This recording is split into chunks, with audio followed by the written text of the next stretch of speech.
যে আল্লাহওয়ালা হইতে পারে না, দামি বান্দা হইতে পারে না।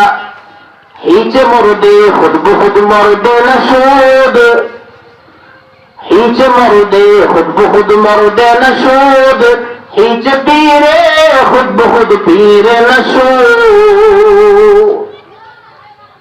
সাহাবীর আমল দামি হয়ে গেছে আল্লাহ নবীর সুহবতে আসার কারণে। সাহাবীর মুনাজাত আল্লাহর দরবারে দামি হয়ে গেছে আল্লাহ নবীর সুহবতে আসার কারণে।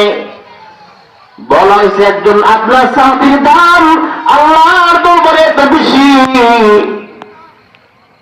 সমস্ত সাহাবায়ে কেরামের পরে তাবে তাবিঈন, আইম্মায়ে মুজতাহিদিন, সালফে সালেহিন, কিয়ামত পর্যন্ত যত মানুষ এই দুনিয়াতে আসবে সকলের নেক আমল যদি এক পাল্লায় রাখা হয়, আর আপনার একজন সাহাবীর আমল যদি এদের পাল্লায় রাখা হয়, আল্লাহ নবীর সুহবতের বরকতে, আল্লাহ নবীর সান্নিধ্যের বরকতে সাহাবীর আমলটা দুনিয়ার সব মানুষের আমলের চাইতে দামি হয়ে যাইবে।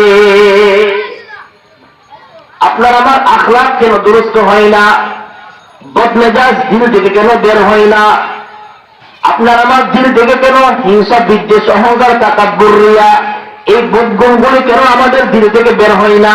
আমাদের সম্পর্কটা আল্লাহওয়ালার সঙ্গে নাই। আপনার আমার সম্পর্কটা ওটা বসাটা চলাফেরাটা খাঁটি আল্লাহওয়ালার সঙ্গে নাই। এই জন্য আপনার আমার দিল থেকে বদমেজাজ বের হয় না। আমাদের দিল থেকে বদমেজাজ বের হয় না, বদগুণগুলি বের হয় না। আপনার আমার সম্পর্কটা কি আল্লাহওয়ালার সঙ্গে নয়। আল্লাহর কলি বলেন পীরে বাসাদ নারতো বানে আসমা, পীরে বাসাদ নারতো বানে আসমা, পীরে পাল্লা আজকে কার দাদে আজকে মা,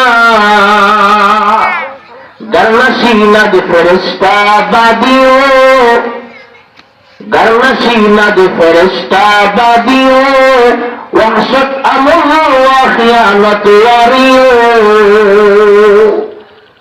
সাহাবী আল্লাহ নবীর হাতে ঈমান গ্রহণ করলেন, কিছু সময় রাসূলের সুহবতে অবলম্বন করলেন, আল্লাহ নবীর সঙ্গে সঙ্গ অবলম্বন করলেন।